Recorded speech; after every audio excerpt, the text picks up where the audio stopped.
Check check.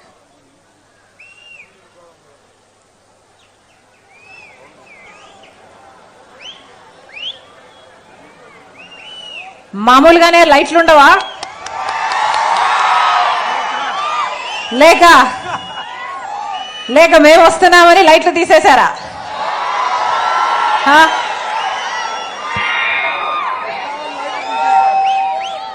మామూలుగానే లైట్లు ఉండవు అంటే ముఖ్యమంత్రిగా జగన్మోహన్ రెడ్డి గారు ఫెయిల్ అయినట్టు. మేము వస్తున్నాము అని లైట్లు తీశారు అంటే అవినాష్ రెడ్డి గారు భయంతో వణికిపోతూ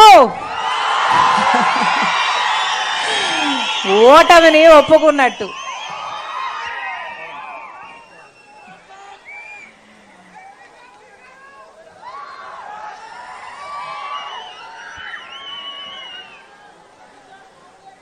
పులివెందల ప్రజలకు, ప్రతి అన్నకు, ప్రతి తమ్ముడికి, ప్రతి అయ్యకు, ప్రతి అక్కకు, ప్రతి చెల్లికి, ప్రతి అమ్మకు, ప్రతి అవ్వకు, ప్రతి తాతకు మీ రాజశేఖర రెడ్డి బిడ్డ మీ వైఎస్ షర్మిలారెడ్డి శిరస్సు వంచి చేతులు జోడించి మనస్ఫూర్తిగా నమస్కరించుకుంటోంది.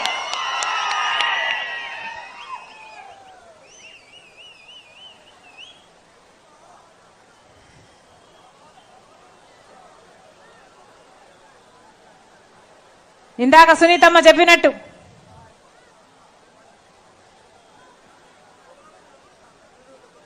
నాన్న విషయంలో అన్యాయం జరిగింది. నాన్ననంత క్రూరంగా చంపేశారు. జగనన్న ముఖ్యమంత్రి అయ్యాడు. సిబిఐ అడిగితే ఒప్పుకోవటం లేదు. కేసుని పక్కదారి పట్టిస్తున్నారు. నా కంటికి స్పష్టంగా అర్థమవుతుంది. వాళ్ళు వేసుకున్న పోలీస్ ఆఫీసర్లు అయితేనేమి, కేసు నడుపుతున్న తీరైతేనేమి నాకు భయం వేస్తుంది. నాకు న్యాయం జరిగేటట్టు లేదు అని బాధపడింది సునీత. ఆ రోజుటి వరకు నేను జగనన్న గారి కోసం చేయని త్యాగం లేదు. జగనన్న జైలుకు వెళ్తే 3200 కిలోమీటర్లు పాదయాత్ర చేసిన దాన్ని,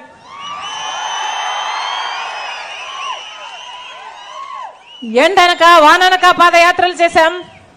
నా ఇంటిని, నా బిడ్డల్ని, నా కుటుంబాన్ని పక్కన పెట్టి పాదయాత్రలు చేశాం. దాదాపు 1 సంవత్సరం పాటు రోడ్ల మీదనే బతుకుతూ పాదయాత్ర చేశాను. కానీ ఏం చేసినా నా అన్న కోసం చేస్తున్నా, ఒక మంచి పని కోసం చేస్తున్నాను అన్న తృప్తి ఉంది. జగనన్న ముఖ్యమంత్రి అయితే మళ్ళీ రాజశేఖర రెడ్డి గారి సంక్షేమ పాలన వస్తుంది. జగనన్న ముఖ్యమంత్రి అయితే రాజశేఖర రెడ్డి గారు వదిలి వెళ్ళిన అన్ని ప్రాజెక్టులు పూర్తయిపోతాయి. జగనన్న ముఖ్యమంత్రి అయితే మన బిడ్డలకు ఉద్యోగాలు వస్తాయి. జగనన్న ముఖ్యమంత్రి అయితే కడప స్టీల్ ఫ్యాక్టరీ వస్తుంది. జగనన్న ముఖ్యమంత్రి అయితే అభివృద్ధి జరుగుతుంది అని పూర్తిగా విశ్వసించా. జగనన్న ఏది చేయమంటే అది, సమైక్య యాత్ర కోసం, సమైక్య ఆంధ్ర కోసం యాత్ర చేయమంటే చేశాను. ఆ తర్వాత తెలంగాణలో ఓదార్పు యాత్ర చేయమంటే చేశాను. ఆ తర్వాత ఏ అవసరం ఉంటే అప్పుడు, ఎప్పుడు అవసరం ఉంటే అప్పుడు, ఏది చేయమంటే అది, బాయ్ బాయ్ బాబు క్యాంపెయిన్ కూడా నడిపాను. ఆఖరికి జగనన్న గారు ముఖ్యమంత్రి అయ్యారు. జగనన్న గారు ముఖ్యమంత్రి అయ్యేంత వరకు జగనన్నకి నేను చెల్లెల్ని కాదు, బిడ్డను. జగనన్న ముఖ్యమంత్రి అయిన తర్వాత ముఖ్యమంత్రి జగన్మోహన్ రెడ్డి గారు ఎవరో నేను గుర్తుపట్టలేదు, నాకు పరిచయం లేదు. క్రమక్రమంగా ఆఖరికి సునీతమ్మ విషయంలో కూడా నాకు అన్యాయం జరిగేటట్టుంది, నాన్నకు న్యాయం జరిగేటట్టు లేదు అంటే ఒకటే ఆలోచించాను. చిన్నాన్న చనిపోతే రాజశేఖర రెడ్డి గారి తమ్ముడు వివేకానంద రెడ్డి గారు చనిపోతే బాధితులు ఎంతో మంది ఉన్నారు. కడప జిల్లా అంతా బాధితులే. కానీ అందరికంటే ఎక్కువ నష్టపోయింది చిన్నమ్మ సునీత. మరి అలాంటప్పుడు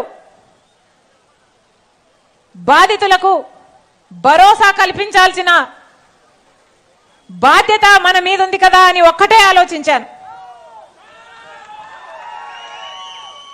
అంత నష్టపోతే వీళ్ళు బాధితులైతే కనీసం వాళ్ళకు భరోసా కూడా కల్పించలేకపోతే ఇక మనం బంధువులై ఉండి ఏం లాభం, రక్త సంబంధం ఉండి ఏం లాభం?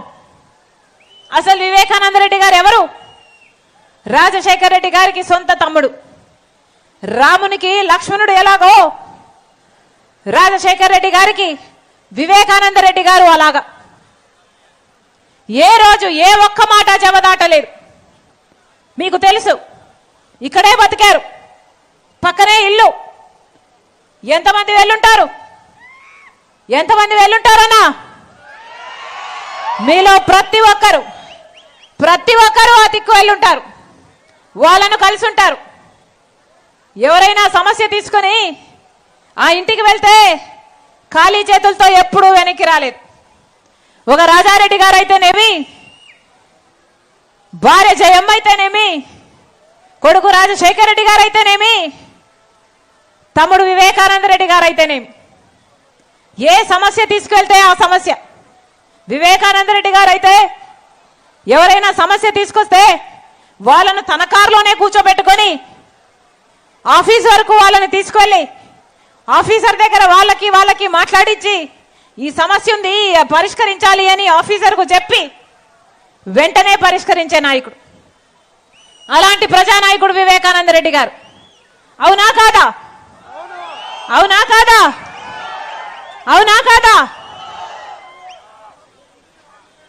అలాంటి నాయకుడు ఈ రోజుల్లో భూతత్వం పెట్టుకుని వెతికి చూసినా కనిపించడు. అలాంటి వివేకానంద రెడ్డి గారిని హత్య చేశారు. హత్య చేసి కూడా 5 సంవత్సరాలు అయిపోయింది. 5 సంవత్సరాలు అయిపోయింది. ఒక పెద్ద మనిషిని, రాజశేఖర రెడ్డి గారి తమ్ముని, ముఖ్యమంత్రి రాజశేఖర రెడ్డి గారి స్వయాన తమ్ముని చంపి ఈ రోజు వరకు న్యాయం జరిగిందా? న్యాయం జరిగిందా? న్యాయం జరగలేదు. ఒక పెద్ద మనిషి 5 సంవత్సరాలు అయింది చనిపోలేదు, చంపేశారు. గొడ్డలితో నరికి నరికి నరికి నరికి నరికి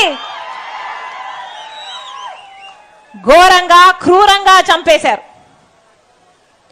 అంత ఘోరంగా చంపేసినా ఈ రోజు వరకు కూడా న్యాయం జరగలేదు. ఎందుకంటే స్వయాన ముఖ్యమంత్రి జగన్మోహన్ రెడ్డి గారు తన అధికారాన్ని అడ్డం వేసి మరి సిబిఐ ఏమో చంపించింది అవినాష్ రెడ్డి గారు అని చెప్తున్నా కూడా ఈ రోజు వరకు కాపాడుకుంటూ వచ్చాడు. హత్య జరిగిన రోజు మాకు తెలియదు ఎవరు చంపారు. హత్య జరిగిన రోజు మాకు అర్థమే కాలేదు ఎందుకు ఇలా జరిగిందో. ఇంత క్రూరంగా ఇంత ఘోరంగా చంపాల్సిన అవసరం ఎవరికి ఉంది? అంత మంచి మనిషిని ఎవరింత ఘోరంగా చంపుంటారు అని అసలు అర్థమే కాలేదు. నెలల తరబడి అసలు అర్థమే కాలేదు. కానీ ఈరోజు అర్థమైంది. సిబిఐ అన్ని సాక్ష్యాలను బయటపెట్టింది. ఈరోజు సిబిఐ చెప్తుంది గూగుల్ టేక్అవుట్ మ్యాప్స్ లో హత్య చేసిన వాళ్ళు, హత్య చేసిన అవినాష్ రెడ్డి కుటుంబము ఒకే చోటున్నారు, ఆ రాత్రి కలుసుకున్నారు, ఆ రోజు కలుసుకున్నారు అని సాక్ష్యాలు బయట పెడుతుంది. సిబిఐ చెప్తుంది ఫోన్ కాల్ రికార్డ్స్ ఉన్నాయి. హత్య చేసిన వాళ్ళు, హత్య చేయించుకున్న వాళ్ళు ముందు మాట్లాడుకున్నారు, అప్పుడు మాట్లాడుకున్నారు, తర్వాత మాట్లాడుకున్నారు, ఇవిగో సాక్ష్యాలు అని చెప్తుంది. సిబిఐ చెప్తుంది హత్య చేసిన వాళ్ళకి, హత్య చేయించిన వాళ్ళకి లావాదేవీలు జరిగాయి. అవినాష్ రెడ్డి కుటుంబానికి వాళ్ళకి మధ్య డబ్బులు తీసుకోవడం జరిగింది, అడ్వాన్సులు ఇవ్వడం జరిగింది అని సిబిఐ చెప్తుంది. ఇన్ని సాక్ష్యాలు, ఆధారాలు, వాగ్మూలాలు ఇన్ని ఉండి కూడా ఈ రోజు వరకు కూడా అవినాష్ది ఒక్క ఎంట్రుక కూడా పీక్కోలేకపోయింది సిబిఐ. ఎందుకు? సాక్షాత్తు రాజశేఖర రెడ్డి గారి కొడుకు జగన్మోహన్ రెడ్డి గారు ముఖ్యమంత్రిగా ఉండి ఈరోజు తన అధికారాన్ని అడ్డేసి మరి హంతకుల్ని కాపాడుతున్నారు. కాబట్టి జగనన్న గారిని సూటిగా ప్రశ్నిస్తున్నాం. మీకు అధికారం ఇచ్చింది ఎందుకు ప్రజలు? మిమ్మల్ని నమ్మి ఓటేసింది ఎందుకు ప్రజలు? జగన్మోహన్ రెడ్డి గారు సమాధానం చెప్పాలి. మీరు ప్రత్యేక హోదా తెస్తానని మీరు మాటిస్తే, ప్రత్యేక హోదా కోసం మీరు నిరాహార దీక్షలు చేస్తే, ప్రత్యేక హోదా కోసం ముక్కుడి రాజీనామాలు చేద్దాము అని చంద్రబాబు గారికి మీరు సవాలు విసురితే మిమ్మల్ని నమ్మి జనాలు మీకు ఓటేశారు. వచ్చిందా ప్రత్యేక హోదా?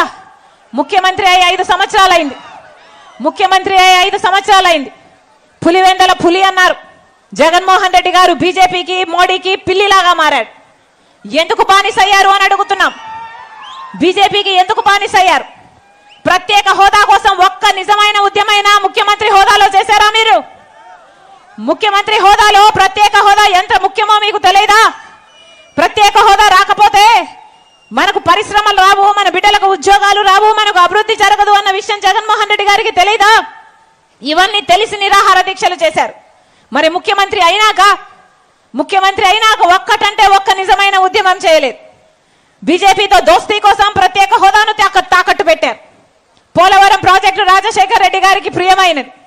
ఇక్కడున్న ఎన్నో ప్రాజెక్టులు ఇంకా అసంపూర్ణంగానే మిగిలిపోయాయి. ఒక్క ప్రాజెక్ట్ అయినా పూర్తి చేశాడా జగన్మోహన్ రెడ్డి గారు? జలయజ్ఞం రాజశేఖర రెడ్డి గారి కళ. బిడ్డ అందుకోసమే నేను పుట్టాను అనేవాడు నాన్న. జలయజ్ఞం కోసమే పుట్టాను నేను అనేవాడు.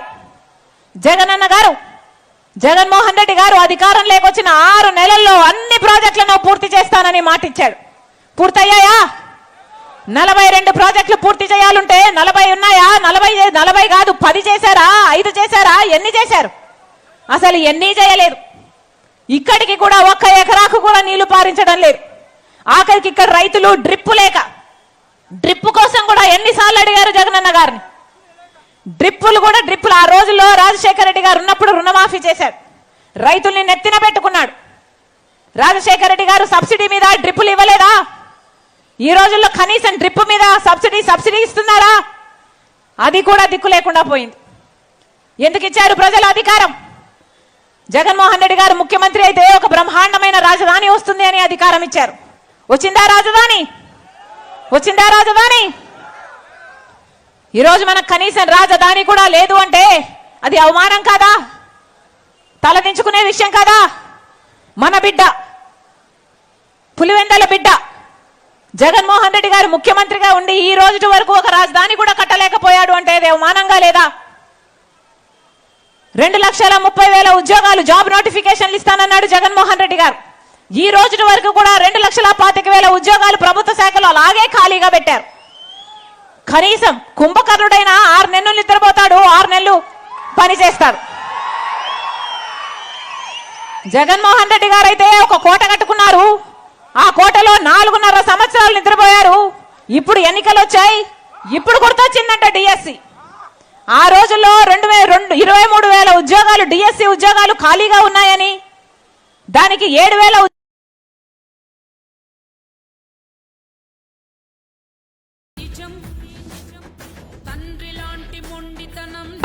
ఉద్యోగాలు డిఎస్సి ఉద్యోగాలు ఖాళీగా ఉన్నాయని, దానికి 7,000 వరకు న్యాయం జరగలేదు. జగన్మోహన్ రెడ్డి గారు స్వయాన ఒక హంతకుని పక్కన పెట్టుకొని తిరుగుతున్నాడు. తన అధికారాన్ని అడ్డువేసి ఇంతవరకు కాపాడుకుంటూ వచ్చాడు.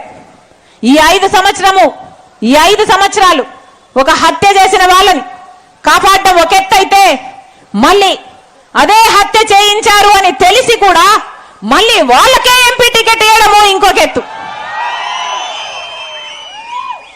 అంటే సొంత చిన్నానను హత్య చేయించిన వాళ్ళు మళ్ళీ గెలవాలట, వాళ్ళకే మళ్ళీ అధికారం రావాలట, అధికారంతో మళ్ళీ తప్పించుకొని తిరగాలట, మళ్ళీ ఈ హత్య చేసిన వాళ్ళే మళ్ళీ చట్టసభలకు వెళ్ళి కూర్చోవాలట. ఇది ఎక్కడి న్యాయం అని అడుగుతున్నాం. మళ్ళీ హత్య చేయించిన వాళ్ళకే మీరు టికెట్ ఇచ్చారు అంటే ఇది అహంకారం కాదా అని అడుగుతున్నాం. ఈ అన్యాయాన్ని తట్టుకోలేకే ఈరోజు రాజశేఖర్ రెడ్డి బిడ్డ ఎంపీగా పోటీ చేస్తుంది. నేను చేస్తున్నది తప్ప? ఇది తప్ప? వివేకానంద రెడ్డి గారి హత్య జరిగితే అది కుటుంబ విషయమా? ఒక ప్రజా నాయకుడు రాజశేఖర్ రెడ్డి గారు తమ్ముడే చచ్చిపోతే న్యాయం జరగలేదంటే అది కుటుంబ విషయమా? అది మా ఇంటి సమస్య, అది మా ఆస్తి సమస్య, అది మీ సమస్య, అది ప్రజల సమస్య. ప్రజలు న్యాయం చేయాల్సిన రోజు వచ్చింది కాబట్టి రాజశేఖర్ రెడ్డి బిడ్డ వివేకానంద రెడ్డి బిడ్డ మీ ముందు నిలబడ్డారు. కొంగు చాచి అడుగుతున్నాం, కొంగు చాచి అడుగుతున్నాం, మీ ఆడబిడ్డలు అడుగుతున్నాం. రాజశేఖర్ రెడ్డి బిడ్డ అడుగుతుంది, వివేకానంద రెడ్డి బిడ్డ అడుగుతుంది. మా కొంగు చాచి అడుగుతున్నాం, న్యాయం చేయండి, న్యాయం చేయండి. మీరే నిర్ణేతలు, మీరే నిర్ణేతలు. ఒకవైపు రాజశేఖర్ రెడ్డి బిడ్డ నిలబడింది, ఇంకోవైపు రాజశేఖర్ రెడ్డి గారి తమ్ముడిని వివేకానంద రెడ్డి గారి హత్య చేయించిన అవినాష్ రెడ్డి గారు ఇంకోవైపు నిలబడ్డారు. మీకు ఎంపీగా ఎవరు కావాలో? రాజశేఖర్ రెడ్డి బిడ్డ కావాలో లేకపోతే హత్య చేసిన అవినాష్ రెడ్డి గారు కావాలో మీరు తెలుసుకోండి. ఒకవైపు న్యాయం ఉంది, ఇంకోవైపు అధికారం ఉంది. ఒకవైపు ధర్మం ఉంది, ఇంకోవైపు డబ్బు ఉంది. మీరు ఏ వైపు నిర్ణయించుకోవాల్సిన సమయం వచ్చింది. నేను రాజశేఖర్ రెడ్డి బిడ్డను, నేను రాజశేఖర్ రెడ్డి బిడ్డను. పులి కడుపున పులే పుడుతుంది.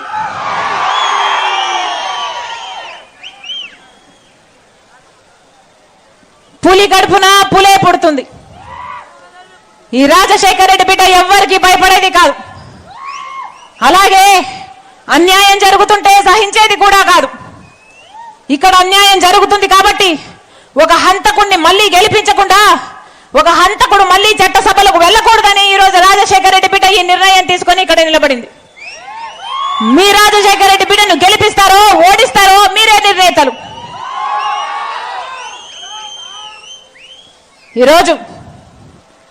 ఈ రోజుటికి 4 రోజులైంది కడప ఎంపీగా నేను నిలబడుతున్నాను అని. నేను కడప పార్లమెంటు స్థానంలో తిరగబట్టి 4 రోజులైంది.